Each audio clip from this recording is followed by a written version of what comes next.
राम राम दोस्तों, मैं आपकी प्यारी दुलारी चुगल किशोरी। कैसे हैं आप लोग? हम तो बिल्कुल ठीक है। रोज की तरह आपकी चुगल किशोरी आपके सामने हाजिर है ढेर सारी ओरिजिनल चुगलियां लेकर।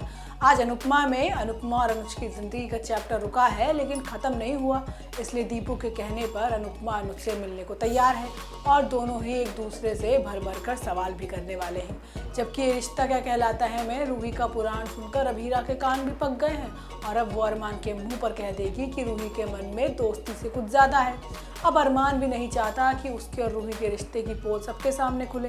जबकि गुम है किसी के प्यार में ईशान यशवंत की बातों में आकर सभी का कॉलेज जाना बंद करवा देगा। अब ये तो थी मोटा मोटी जानकारी, लेकिन पूरी जानकारी के लिए रोज़ की तरह आपको हमारा शो देखना होगा। तो चलिए पेड़ में बैठकर अनुपमा के पास चलते हैं और जानते हैं कि वहाँ पर आज क्या खास होने वाला है। अनुपमा में आज अनुपमा ने अपना दिल खोल दिया है तो दीपू ने भी अपने टूटे दिल का हाल सुना दिया है। बेचारे ने भी किसी से बहुत प्यार किया था, लेकिन वो लड़की शादी वाले दिन ही दीपू को छोड़कर चली गई।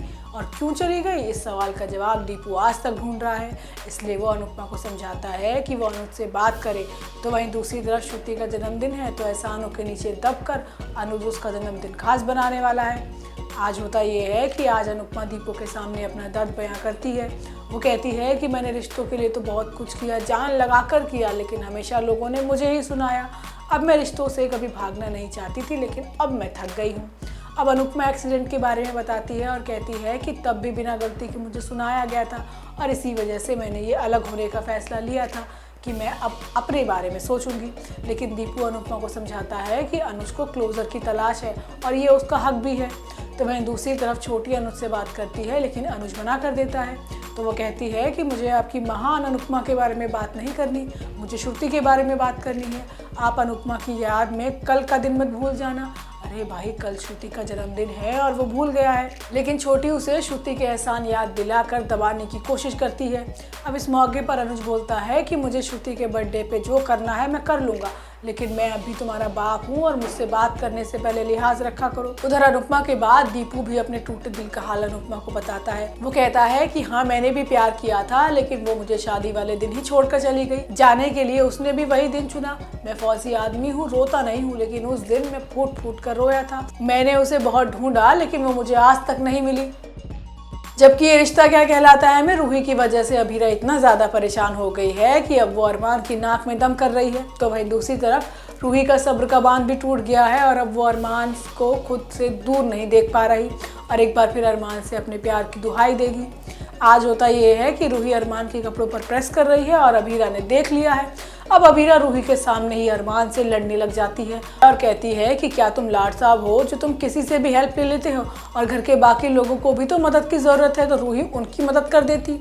अब अभीरा की बातें सुनकर रूही भी उल्टा जवाब दे देती है, लेकिन अभीरा साफ कर देती है कि भले ही 1 साल के लिए ही सही, लेकिन वो अरमान की पत्नी है तो वो उसके साथ कुछ भी कर सकती है, लड़ भी सकती है और बात भी कर सकती है। अब रूही के पास बोलने के लिए कुछ है नहीं, क्योंकि अभीरा ने तो उसको उसकी औकात दिखा दी। अब अभीरा अरमान को साफ कह देती है कि रूही तुम्हारे लिए ज़रूरत से ज़्यादा ही करती है। अब ऐसे में दोस्ती भी एक लिमिट तक की अच्छी लगती है जो रूही बार बार क्रॉस कर रही है। अब अभीरा की बातें सुनकर अरमान भड़क जाता है और दोनों के बीच बहस हो जाती है। हालांकि रूही सुधरने वाली नहीं है और वो मौका पाते ही दोबारा अरमान की शर्ट में बटन लगाने पहुंच जाती है। अब ये चीज़ अरमान को सही नहीं लगती और वो रूही को धक्का दे देता है। अब रूही अरमान की इस हरकत पर भड़क जाती है। वो अरमान को बोलती है कि तुम इस धागे से हमारा रिश्ता नहीं जोड़ सकते, हमारा रिश्ता इतना कच्चा नहीं है। अब इस पर अरमान रूही को जवाब देता है। अब इस मौके पर रूही अरमान से शिकायत भी करती है कि तुम अभीरा के लिए तो स्टैंड ले लेते हो, लेकिन हमारे रिश्ते के लिए कभी नहीं लिया। हालांकि अरमान वहाँ से बिना कुछ कहे ही निकल जाता है। जबकि गुम है किसी के प्यार में ईशान खुद ही सभी के लिए नई मुसीबत खड़ी करने वाला है। वो यशवंत की बातों में आकर सभी के कॉलेज जाने पर ही पाबंदी लगा देगा, लेकिन सभी वो सुई है जो रुकती नहीं है।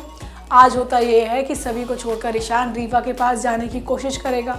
अब इसी बीच परिवार के लोग सभी और ईशान के रिसेप्शन की घोषणा कर देंगे। अब रिसेप्शन की बात सुनते ही रीवा का पारा हाई हो जाएगा। अब रीवा सभी और ईशान के रिसेप्शन में हंगामा खड़ा कर देगी। रीवा सभी को सबके सामने खूब जलील करेगी। तो वहीं सुरेखा भी रीवा का पूरा साथ देगी।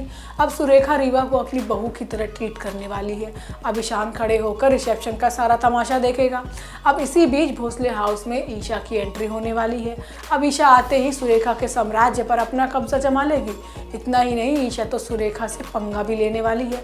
अब ईशा सभी को अपने परिवार की बहू के तौर पर दिखाने वाली है, तो वहीं ईशान ईशा को देखकर खुश नहीं होगा। अब ऐसे में शांतनु भी अपने घर वापस आ जाएगा और इन सभी लोगों के आने की वजह से भोसले परिवार में खूब बवाल होने वाला है। तो दोस्तों, ये तो थी आज के तीनों सीरियल की पूरी जानकारी। आपको हमारा शो कैसा लगा हमें लाइक कमेंट करके जरूर बताइएगा, और अगर आपने हमारे चैनल को सब्सक्राइब नहीं किया है तो याद से वो भी कर लीजिएगा। हम आपसे फिर मिलने आएंगे इसी समय पर। राम राम।